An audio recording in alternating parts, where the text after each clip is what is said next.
सतना से एक बड़ी खबर आई, वो ये कि मैहर विधायक भारतीय जनता पार्टी के नारायण त्रिपाठी ने पार्टी से और विधायक पद से इस्तीफा दे दिया है।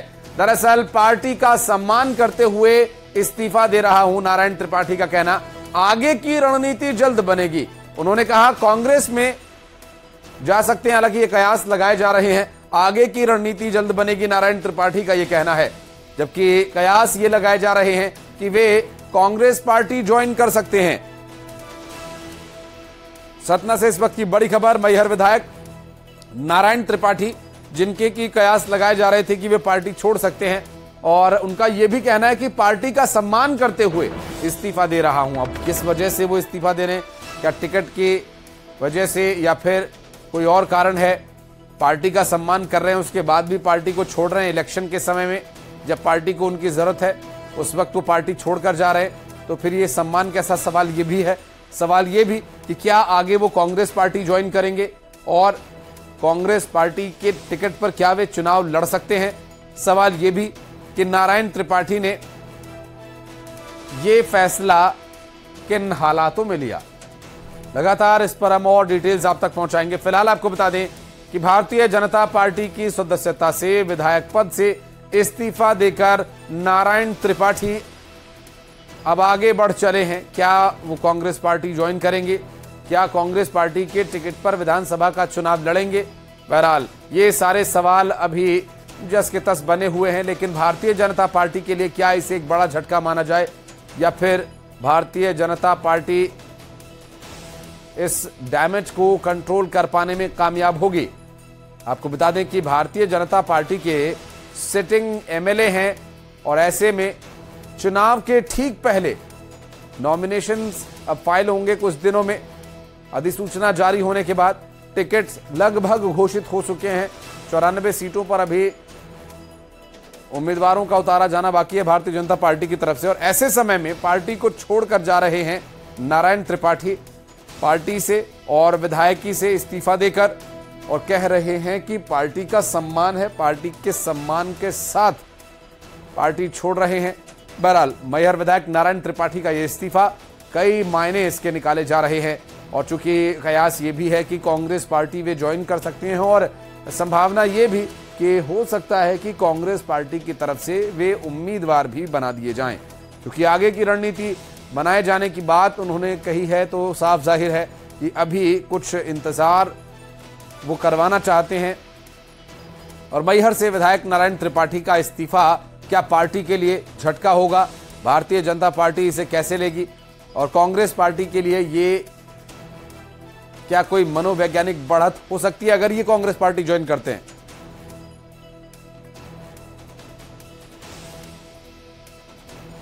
तो ये जो परिस्थितियां बन रही हैं, अब आगे चुनाव में कितना इसका प्रभाव होगा और देखना होगा। महत्वपूर्ण, हमारे सहयोगी अनुराग इस वक्त हमारे साथ जुड़ रहे हैं, उनसे बात करते हैं। अनुराग, नारायण त्रिपाठी ने पार्टी से विधायकी से इस्तीफा दे दिया है और कह रहे हैं कि पार्टी का तो पूरा सम्मान है, और अब आगे की रणनीति बताएंगे। क्या ये कांग्रेस में जाने की रणनीति की ओर इशारा है? देखिए, नारायण त्रिपाठी के जो मैहर से वो विधायक चुनकर आते हैं, और वहां पर बीजेपी ने पहले ही उम्मीदवार का ऐलान कर दिया है, और उसके बाद ये माना जा रहा था कि नारायण त्रिपाठी या तो फिर अलग दल से चुनाव लड़ेंगे या फिर कांग्रेस में जा सकते हैं। तो अभी नारायण त्रिपाठी वैसे ही इस बात को लेकर मशहूर है कि हर चुनाव में वो दल बदल कर लेते हैं। इससे पहले वो समाजवादी पार्टी से चुनकर विधानसभा पहुंचे थे, उसके बाद सपा छोड़कर कांग्रेस में शामिल हुए, और उसके बाद कांग्रेस छोड़कर बीजेपी में शामिल हुए। लेकिन अब बीजेपी छोड़कर क्या दोबारा कांग्रेस में शामिल होंगे, इस बात को लेकर अटकलें लगाई जा रही हैं। फिलहाल कांग्रेस पार्टी की तरफ से कहा गया है कि अभी पार्टी ने इस बारे में कोई अंतिम फैसला नहीं लिया है, लेकिन मैहर में और अलग विंध्य प्रदेश बनाए जाने की मांग को लेकर नारायण त्रिपाठी लगातार सुर्खियों में रहे। तो ऐसे में नारायण त्रिपाठी किस पार्टी का दामन थामेंगे, ये देखना बेहद दिलचस्प होगा। और सबसे बड़ी बात कि मैहर के अलावा जो सतना की जितनी विधानसभा सीटें आती हैं, उन पर भी नारायण त्रिपाठी का खासा प्रभाव है। तो ऐसे में नारायण त्रिपाठी का कांग्रेस में शामिल होना या किसी अन्य दल में जाना बेहद अहम कदम होगा, और अब इस पर नजरें होंगी। फिलहाल चर्चा इसी बात को लेकर है कि नारायण त्रिपाठी, मैं आऊंगा अनुराग आपके पास, शुभेंद्र बघेल सतना से हमारे साथ जुड़ गए, उनके पास चलेंगे। शिवेंद्र, आपको अगर आवाज मिल पा रही तो जानना चाहेंगे कि ये इस्तीफा इस समय पर देना कोई ठोस कारण नारायण त्रिपाठी की तरफ से? देखिए, चूंकि मैहर की बात करें तो मैहर से बीजेपी ने प्रत्याशी घोषित कर दिया है। श्रीकांत चतुर्वेदी जो पिछली बार कांग्रेस के टिकट पर चुनाव लड़े थे और नारायण त्रिपाठी ने उनको हराया था। इसके बाद जब सिंधिया जी ने बीजेपी ज्वाइन कर ली थी, तो इसके बाद श्रीकांत चतुर्वेदी ने भी कांग्रेस छोड़ के भाजपा में शामिल हो गए थे और भाजपा ने उन्हें मैहर से प्रत्याशी बनाया है। तो ऐसे में अब कांग्रेस के पास कोई प्रत्याशी नहीं बचा है, तो अब अटकलें लगाई जा रही है कि 16 तारीख को नारायण त्रिपाठी कांग्रेस में शामिल होंगे और कांग्रेस के सिंपल पर चुनाव लड़ेंगे। और इन्होंने आज जो विधायक पद है उसकी से इस्तीफा दिया है, साथ ही जो बीजेपी की प्राथमिक सदस्य है उससे भी इन्होंने इस्तीफा देके अब रणनीति बना रहे हैं और जो कांग्रेस के शीर्ष नेता हैं उनके संपर्क में है और पूरी तरह से संभावना है कि 16 तारीख को नारायण त्रिपाठी कांग्रेस में शामिल हो जाएंगे और एक बार फिर मुकाबला कांग्रेस और श्रीकांत के बीच होगा। लेकिन एक चीज और शिवेंद्र, चूंकि कांग्रेस से आए फिर वापस कांग्रेस में चुनाव लड़ने के लिए बार बार पार्टियां बदल रहे हैं और टिकट न मिलने पर ही ये प्रमुख कारण नाराजगी का माना जा रहा है। फिर कह रहे हैं कि पार्टी का पूरा सम्मान भी है, तो क्या ये आगे की संभावनाओं को बना के रखना चाहते हैं? देखिए, मैं आपको बता दूं कि मैहर का बड़ा दिलचस्प किस्सा है। नारायण त्रिपाठी और श्रीकांत चतुर्वेदी अभी तक लगभग 4 से 5 बार पार्टी बदल चुके हैं। जब श्रीकांत चतुर्वेदी कांग्रेस में रहते हैं तो उस समय नारायण त्रिपाठी बीजेपी पे रहते हैं और जब नारायण त्रिपाठी बीजेपी में रहते हैं तो ये कांग्रेस में चले जाते हैं। दोनों नेताओं में 36 के बीच का आंकड़ा है।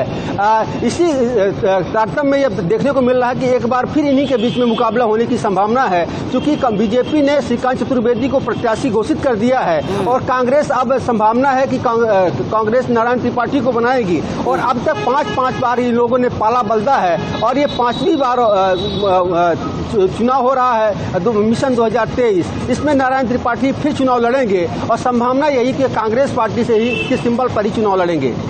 जेपी धनोपिया जी कांग्रेस से हमारे साथ जुड़ गए, उनसे बात करेंगे। जेपी सर, बहुत स्वागत है आपका। और नारायण त्रिपाठी एक बार फिर भारतीय जनता पार्टी छोड़कर निकले हैं, कांग्रेस की ओर जा रहे, किधर जाएंगे सर, कोई अंदाजा? देखिए, मध्य प्रदेश से भारतीय जनता पार्टी से अकेले नारायण त्रिपाठी नहीं निकले, जाने कितने लोग निकल चुके। अभी तक 60 लोगों ने कांग्रेस पार्टी ज्वाइन की है। भारतीय जनता पार्टी छोड़ के 2-3 तो विधायक भी है। इसलिए आज इस बात को कि उन्होंने छोड़ दी तो कोई नई बात नहीं है और बहुत दिनों का चल रहा था, क्योंकि उनकी जो कार्यशैली है वो भारतीय जनता पार्टी कार्यशैली से मेल नहीं खाती है। लेकिन अभी ये कहना मुश्किल है कि वो कांग्रेस पार्टी में शामिल होंगे या खुद की पार्टी बनाएंगे या इंडिपेंडेंट चुनाव लड़ेंगे। ऐसे कोई अभी बहुत ज्यादा जानकारी नहीं है। ये बात सही है कि उन्होंने छोड़ा है तो भारतीय जनता पार्टी के साथ तो छोड़ना ही था। वैसे भी डूबते जहाज को तो सभी छोड़ देते हैं, सब डूबता जहाज भाजपा तो चाहिए, उन्होंने छोड़ा है तो स्वागत है जी। मैहर विधानसभा का चूंकि बहुत ज्यादा पूरा पीछे ना जाकर के अगर कुछ समय पहले तक का भी इतिहास देखें तो श्रीकांत वर्सेस नारायण ये चलता रहा है। वो बीजेपी में तो ये कांग्रेस में, ये कांग्रेस में तो वो बीजेपी, इस तरह की परिस्थिति बनती है। तो इसके हिसाब से अगर अंदाजा लगाया जाए तो धनुपिया जी, क्या कांग्रेस में आने की संभावना है नारायण त्रिपाठी की, टिकट मिलेगा इन्हें?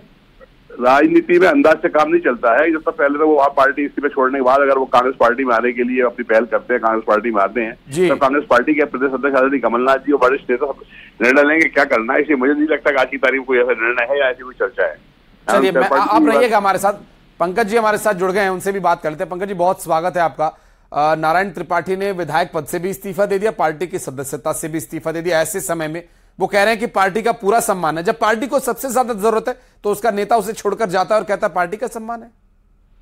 देखिए, हम भी नारायण त्रिपाठी जी का पूरा सम्मान करते हैं और उनकी एक सबसे बड़ी मांग थी कि मैहर को जिला बनाया जाए। तो आज मैहर मध्य प्रदेश का जिला है, हाँ, नवनियुक्त जिला है, जहाँ एसपी, कलेक्टर और जिले की पूरी व्यवस्था शुरू हो चुकी है।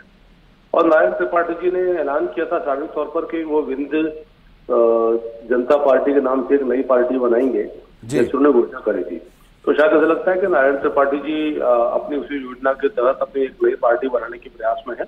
हाँ। तो राजनीति है और यदि उनको ऐसा लगता है कि उनको नई पार्टी बनाकर राजनीतिक क्षेत्र में काम करना चाहिए तो उनको शुभकामनाएं। भारतीय जनता पार्टी ने तो विकास के ढेर सारे कार्य किए हैं और जनता के बीच मैदान में है। हाँ। और चुनाव में तो सीधा भारतीय जनता पार्टी का विकास बनाम कांग्रेस का विश्वास था। पंकज जी, पार्टी का सिटिंग एमएलए इलेक्शन टाइम में पार्टी छोड़कर जा रहा है, पार्टी को डैमेज नहीं होगा इससे? नहीं, मैंने आपसे आग्रह किया ना हाँ। कि भारतीय जनता पार्टी किसी व्यक्ति पर आधारित पार्टी नहीं है। हाँ। भारतीय जनता पार्टी संगठन आधारित, काडर बेस आधारित पार्टी है। हाँ। और भारतीय जनता पार्टी का चुनाव की बात होती है तो नाम कमल, पहचान कमल, निशान कमल, उसका प्रतिनिधि कौन हो सकता है? ये द्वितीय प्राथमिक रूप से कमल का चुनाव है। बिल्कुल। जेपी धनोपिया जी भी यही कह रहे हैं कि अभी कांग्रेस में आएंगे या नहीं आएंगे कुछ पक्का नहीं है, और आप भी कह रहे हैं कि हो सकता है वो अपनी नई पार्टी की राह पर निकले। बहरहाल अग्रिम बधाई उनके लिए भी, अगर वो ऐसा करने जा रहे हैं तो बहुत बहुत शुक्रिया आप दोनों का हमारे साथ जुड़ने के लिए। अनुराग, आपका भी बहुत बहुत शुक्रिया हमारे साथ जुड़ने के लिए।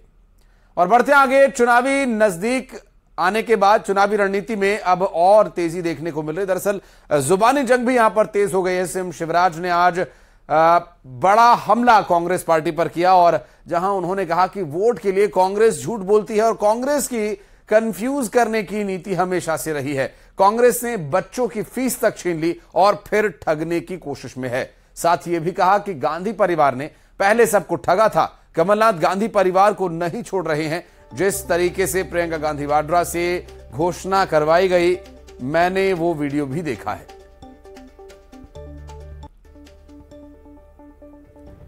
आपको बता दें कि मुख्यमंत्री शिवराज सिंह चौहान ने कांग्रेस पार्टी पर निशाना साधते हुए न सिर्फ प्रियंका गांधी वाड्रा, राहुल गांधी और कांग्रेस पार्टी कमलनाथ को निशाने पर लिया, बल्कि उनका स्पष्ट कहना कि पार्टी की नीति ही कंफ्यूज करने की है, कंफ्यूज करके वोट हासिल कर लो। झूठ बुलवाने के लिए वो बाहर से लोगों को बुला लेते हैं। कल जिस तरह से प्रियंका जी से घोषणाएं करवाई गई, मैंने वो वीडियो देखा है। कई घोषणाएं करके बैठ गई, बोले एक और करो। अब आप कल्पना कर सकते हैं, पहले कुछ लिखते, वो पढ़ने का कहते, कितने गंभीर हैं वो कि इससे काम नहीं चलेगा, हर साल तो हर महीने पे आ जाओ। वोट के लिए इस तरह से झूठ बुलवाना। अच्छा, पहले भी राहुल बाबा से कहलवा दिया कि 10 दिन में कर्जा माफ, नहीं तो 11वें दिन मुख्यमंत्री बदल देंगे। और बेचारे राहुल तो क्या कहे, देखना उतनी करना, लेकिन जबरदस्ती करवा रहे, पढ़ दो पढ़ दो पढ़ दो। और भोपाल से एक और बड़ी खबर आपको बता दें, प्रियंका गांधी वाड्रा की घोषणा पर बवाल मचा हुआ है। गृह मंत्री नरोत्तम मिश्रा ने प्रियंका गांधी से पूछा सवाल, कमलनाथ को लिखित पत्र जारी करना चाहिए, हर महीने छात्रवृत्ति देने का पत्र जारी करना चाहिए। प्रियंका गांधी वाड्रा से झूठ बुलवाया गया। दरअसल नरोत्तम मिश्रा प्रियंका गांधी वाड्रा के दौरे को लेकर सवाल उठा रहे थे। उनका यह कहना है कि उनसे झूठ बुलवाया गया, प्रियंका गांधी वाड्रा को बुलाकर उनसे झूठ बुलवाया गया है। और इतना ही नहीं, उन्होंने साथ ही ये भी कहा कि अगर ये सच है तो हर महीने छात्रवृत्ति देने का पत्र जारी करें, और इसके अलावा लिखित पत्र जारी करने की बात कमलनाथ को कहते हुए नजर आए गृहमंत्री नरोत्तम मिश्रा। हर महीने छात्रवृत्ति देने का पत्र जारी करना चाहिए। इसके अलावा गृहमंत्री प्रियंका गांधी वाड्रा पर भी निशाना साधते नजर आए। उन्होंने कहा कि झूठ बुलवाया गया है प्रियंका गांधी वाड्रा से।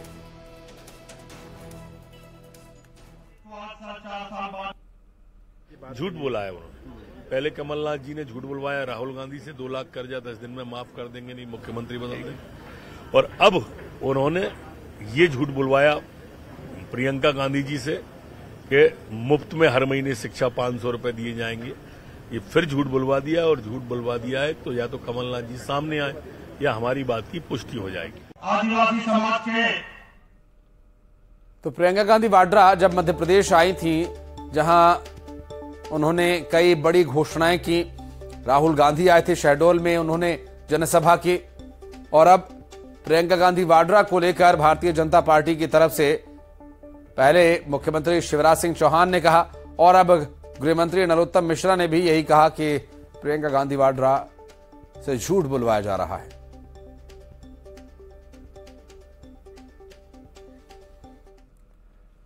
और दिल्ली में मध्य प्रदेश कांग्रेस की बैठक प्रत्याशी चयन को लेकर जारी है। दरअसल दिल्ली में सीईसी की बैठक जारी है। मंथन के बाद टिकट फाइनल होंगे, जिसमें राहुल गांधी, कमलनाथ सरीखे नेता शामिल हैं। 130 से 150 सीट्स के बारे में जानकारी मिल रही है कि 130 से 150 के बीच कैंडिडेट्स की लिस्ट फाइनल हो सकती है और 15 अक्टूबर को यह लिस्ट जारी की जा सकती है।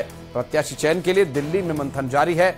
और साथ ही आपको बता दें कि केंद्रीय चुनाव कमेटी कांग्रेस पार्टी की दिल्ली में ये मीटिंग कर रही है। राहुल गांधी, कमलनाथ इस बैठक में मौजूद हैं और 130 से लेकर 150 सीटों के बीच नाम घोषित किए जा सकते हैं। 15 तारीख तक प्रत्याशियों के नाम की घोषणा की जा सकती है। चयन प्रक्रिया इस वक्त चल रही है। टिकट किसे दिया जाना है, किसे नहीं, आज लगभग तय हो जाएगा। यही हर रोज सुनने को मिलता है। प्रत्याशी चयन के लिए दिल्ली में मंथन लगातार जारी है। दिल्ली में होने वाले इस मंथन को लेकर अभी क्या स्थिति है, क्या अपडेट है, ये जानकारी भी आप तक पहुंचाएंगे।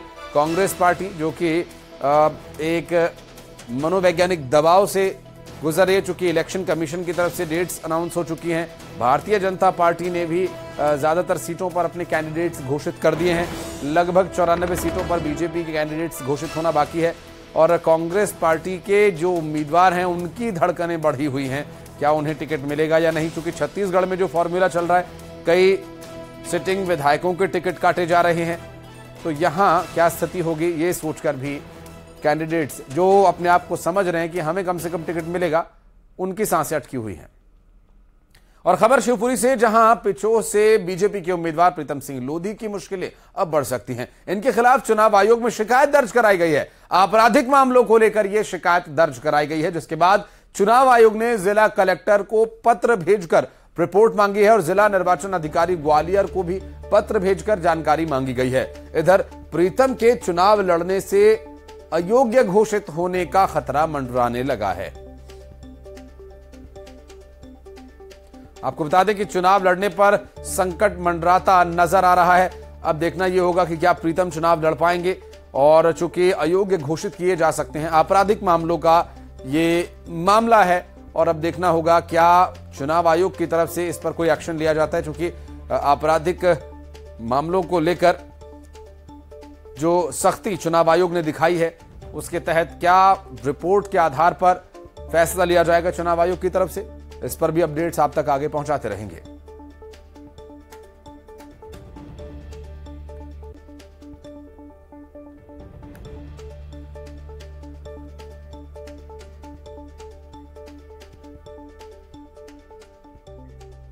आपको बता दें कि ये जो पूरा महासंग्राम है, इसमें अब नए नए दिलचस्प जानकारियां और सामने आ रही हैं। क्योंकि जिस तरह से प्रीतम इलेक्शन लड़ने के लिए तैयार हैं, लेकिन अब वो अयोग्य घोषित किए जा सकते हैं।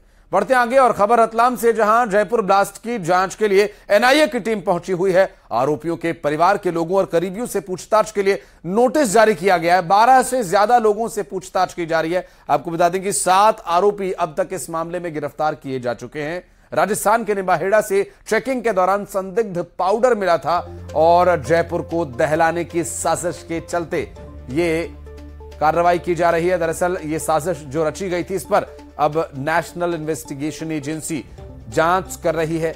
और आपको बता दें कि निम्बाहेड़ा से जो संदिग्ध पाउडर मिला था, इस पूरे मामले में जो आरोपी हैं, जयपुर ब्लास्ट की साजिश के मामले में जो आरोपी हैं, उनके परिवार के लोगों से भी पूछताछ की जा रही है। और इस पूरे मामले में 12 से ज्यादा लोगों को नोटिस जारी कर तलब किया गया है पूछताछ के लिए, और एनआईए का एक्शन लगातार जारी है। जयपुर ब्लास्ट की साजिश का यह पूरा मामला, जहां जयपुर ब्लास्ट की साजिश के मामले में अभी एनआईए की टीम 12 लोगों से पूछताछ करेगी और उसमें मिलने वाले सुराग और उसमें मिलने निशानदेही पर आगे भी कार्रवाई की जाएगी। और दिल्ली से बड़ी खबर, P20 सम्मेलन में पीएम मोदी ने बड़ा बयान दिया। उनका कहना कि आज कॉन्फ्रंटेशन से दुनिया जूझ रही है, ये किसी के हित में नहीं है। ये शांति और भाईचारे का समय, साथ मिलकर चलने का वक्त है। वैश्विक विश्वास से संकट को दूर करना होगा, सबके विकास और कल्याण का ये समय है। प्रधानमंत्री नरेंद्र मोदी ने P20 सम्मेलन में ये बड़ी बातें कही हैं और उन्होंने कहा कि आज कॉन्फ्रंटेशन से दुनिया जूझ रही है।